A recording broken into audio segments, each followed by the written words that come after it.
We are going to explore network security group. Yes, it's an easy topic, but if we messed up the concept, then people might not give the correct answers in the interview. All right. Maybe nowadays people are not asking those questions. uh, like five, not five, like 7 or 8 years back, there were questions like if you're applying NSG on the subnet or if you're applying NSG on the NIC, which will be more effective, things like that. Anyways, this is for my fresher audience. This is for new people who are trying to learn AZ 700. So let's clarify a few things for the network security group. First of all, let's try to understand what it is. So let's suppose this is our virtual network. Okay, VNet. This is our Azure virtual network, and in the Azure virtual network we have subnet. Let's create two subnet. Single subnet will work for this understanding as of now. Inside the subnet we have one VM, and VM has NIC. Subnet, VM, and NIC. Now first, what is network security group? It's a set of rules. Okay, it's a set of rules which will allow you to filter network traffic to and from Azure resources in an Azure virtual network, which means there is a two type of traffic here. First, let's suppose somebody is trying to access this virtual machine. Okay, what is that somebody? That somebody will become source. If this guy is trying to access something, maybe some website running on this virtual machine, that's how it will access, right? And we can call it inbound from the perspective of Azure. And there is internet also. And if our VM, somebody is trying to access internet from our VM, it would be the outbound connection. That is outbound. Okay. So who is trying to access? Source is trying to access. Whom trying to access? Destination trying to access. Okay. Now how traffic is flowing? Traffic is coming maybe over the internet. Okay. And maybe it is having some application on HTTP, something like that. So traffic comes into the virtual network via subnet through NIC to the VM. So where can we apply the NIC? We can apply on the subnet here and on the NIC here. But the traffic flow is, if you see how the traffic is moving, it is VNet, subnet, and then NIC. Okay. And what is NSG?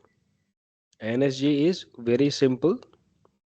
It's a security rules which allow or deny traffic. That's all it is, right? Set of security rule which allow or deny traffic. Now, if we apply these rules here, this red box is our NSG.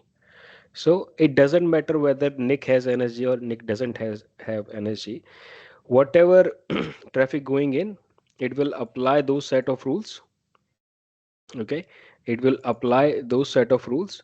If it is allowed, let's suppose this is HTTP. If this inbound is allowed, it will let go the traffic. Now, if traffic goes inside after subnet, what will come? NIC will come.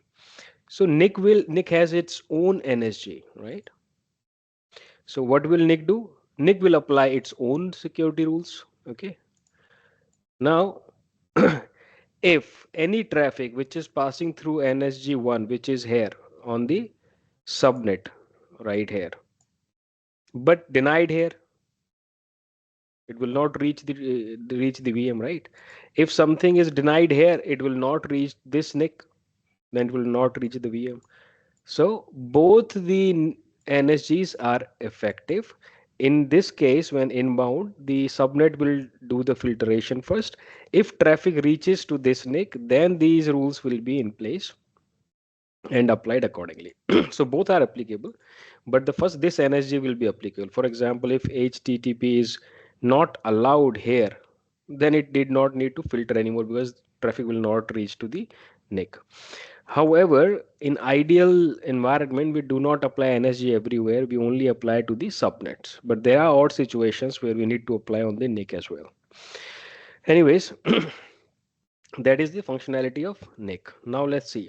We have mentioned source because it is a security rules. So rules are made up of what? So rules are made up of what? What all are involved in this uh, diagram or in this context that I was trying to explain? First is source, right? Source is trying to access destination, access over the internet via protocol, and it will reach the destination through ports, right? So these four things are there, and then inbound and outbound means direction is involved because Nick has both rules, inbound and outbound. Let's suppose somebody logged into this VM and that guy is trying to access the internet. In that situation, this Nick will come first. If internet is blocked here, VM cannot access the internet. If internet is allowed on the NIC NSG, then this will apply because it is on the subnet. All right. So in that situation, uh, it will be like this. This is for inbound. In outbound, this will be the order. So NIC will come first and subnet will come later, right? So direction is involved. Now, if we are creating one rule, two rule, three rule, which means we should also know which will be applicable first, which means priority, right? Priority is involved. On the basis of all these things, we can create the rule. Now, what is the outcome of the rule? That will be allow or deny, which is action. So all these things will help you create the rule. Now I'll show you this on the portal. This will clear all the doubts. We are here, create the network security group. Let's create one. It doesn't need much, only the resource group and the name. That all you need to do. Resource group and the name NSG002. It will create. It will take some time. It will review it, validate it. Once I hit on the create, it will create. All right, NSG is created. We'll click on go to resource. This is our NSG. These are the inbound and outbound security rules. Here we apply it on the network interface, so we can associate this NSG through this associate button to any of the NIC that we have. For example, right now we have some NIC here, but we cannot associate due to some reason. Maybe not in the same network. Maybe it is not free. All right, then we have a subnet. We can also associate this to the subnet. We have subnet if in the same region, so we can associate this NSG on this. All right, now NSG got associated to the subnet or NIC. We have created the NSG, but where are the rules? Here are the rules: inbound security rule and outbound security rules. Now, in the inbound security rule, these three are the default rules. That's why the priority is very high. High in the sense low. Because priority one means one will win all the time. Priority is 65,000. It will applicable only number comes here, right? So when we creating rule, we have the priority from 0 to 65,000 minus 1, right? So we can create our security rule here. Let's go through the default rule once. I have seen even these questions asked by people, what are the default rules in the NSGs? And you should be aware because when you apply security rules, these rule will determine whether traffic will go or not. For example, if you think NSG is applied and it says all VNet inbound, so virtual machine belongs to the same virtual network should have the traffic flow allowed. Traffic allowed from the Azure load balancers. This is allowed. Okay. And all deny all inbound. All inbound is denied, which means this one wins over this one because this priority is 65,000. It has 65,500, right? So it has less priority as compared to this. As I said, one means higher priority wins. So it says all denied. But before this, on 65,000, it says all VNet inbound allowed here, which means VMs can talk to each other inside the virtual network because of this default NSG rule allow. But apart from that, nothing can go inbound. However, you can create your own rules once you hit add. Let's check the outbound default rules also. In outbound default rules, all VNet outbound is allowed, all internet outbound is allowed. We have already seen it in this particular series that by default VM can access the internet, but you have other options to control it. Internet outbound traffic and all outbound deny. Now here, as I was talking about source, port range, destination, service, destination port range, protocol, and action. All sounds familiar. They say these are the same thing. What all is involved in the traffic going in and going out. On the basis of that, we are creating the rule here. So we'll define the source. We can define with the help of IP address, with the help of service tag. These are the tag of the Microsoft services. If you select it, we have all the tags. So you can select any tag. Right, so we have to define the source, we have to define the port range, destination, we can define IP address, service tag, application security group as well. We'll talk about it in the same video. What is application security group? So source, destination, port range, protocol, allow and deny, and that's how we can create. For example, if we would like to open RDP in this NSG, which we are going to attach to our VM, so that I could access this VM in Azure from my local laptop. So I'll do my IP address. It picked up port range from source. It is any destination. Let's make it IP address. IP address of, let's suppose I'm gonna give 104. Let's suppose this is the IP address of my VM when I will attach it to the VM. This is not attached to anything. These are the services. I'll took RDP allow priority 100. So it will allow me. Usually you should always go with higher so that we have all the options to cover it. And we cannot start from 1, we can start from 100 only. So if I do 1000, which means from 100 to 1000, we can create 900 rules, more rules here, right? And add it. If you like, you can add something. This is for testing from my laptop. Add. Now, see, that's how the security role created. If I'll associate this with any of the virtual machine, I would be able to access that virtual machine if that virtual machine has public IP from my local laptop. Right now, before we hit the NSG, there is few things that uh, we should know, and this is going to be really interesting. VNet, okay, this is going to be really interesting, and all the doubts would be cleared. Let's suppose this is a subnet. Okay, in this subnet we have two VMs, VM1, VM2, and we have NIC on the subnet. This is the same NIC. I'm just showing you so that we can conclude the traffic. And this machine has on the NIC as well. This machine do not have on the NIC NSG. So this is, we can call it uh, uh, NSG1 on this VM and on this subnet NSG1. Where are these NSG attached? These are attached on the subnet. And this is NSG on NIC. We should write here NIC. Okay. Now traffic is coming in.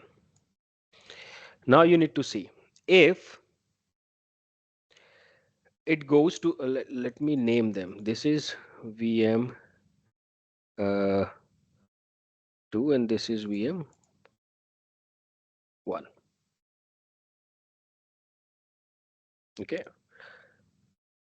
So subnet 1, this is our subnet 1. Now, what do you think? In this situation, if traffic is coming in, both will be applicable. First, this one will be all the rules that it has will be checked. Allow and deny would be checked, and then traffic would be allowed or denied accordingly. If traffic reaches to this NIC, then it will be filtered again. In case of this VM, because it is a subnet, this VM is in the same subnet, so this NSG is also applicable on this subnet, but there is nothing on the NIC. So all the rules on this NSG is only applicable to this VM. Now let's take another scenario. If uh, let me remove these NIC. Okay. Let's suppose if we do not have any NIC, VM1 and VM2. And if on VM we have on the NIC, on subnet there is no NSG, on VM2 there is nothing. There is nothing. So if there is no NSG, all the traffic by default is allowed. And if it is on the NIC NSG would be applicable. If there is no on the subnet, that is fine.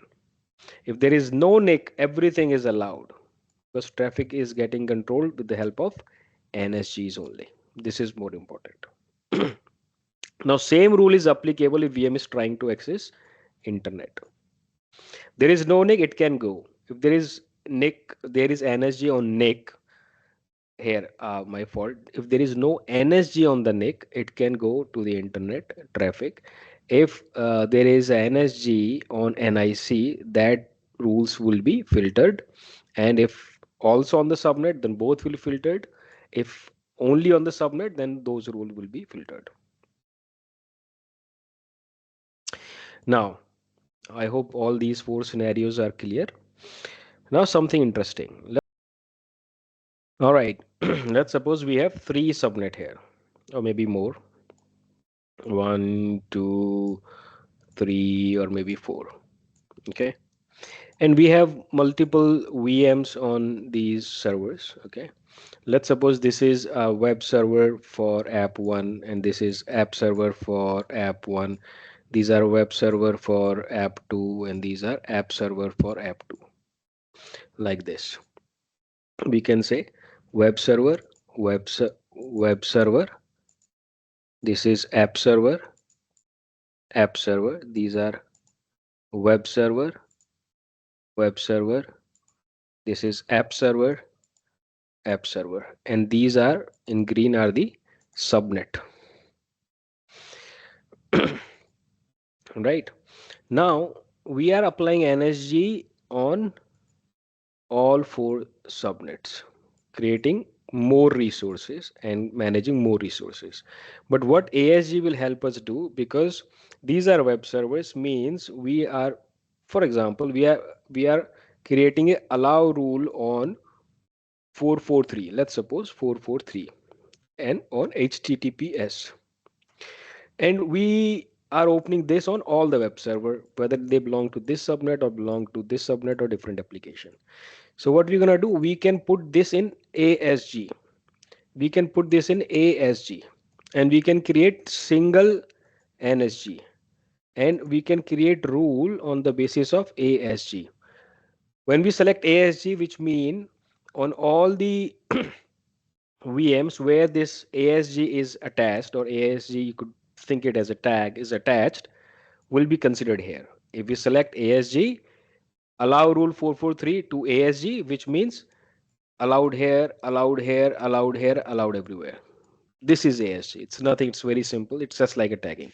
So if you have to define, ASG enables you to configure network security as a natural extension of an application structure, allowing you to group virtual machine and define network security policy based on those groups. So here we have grouped on the basis of web servers together by applying ASG.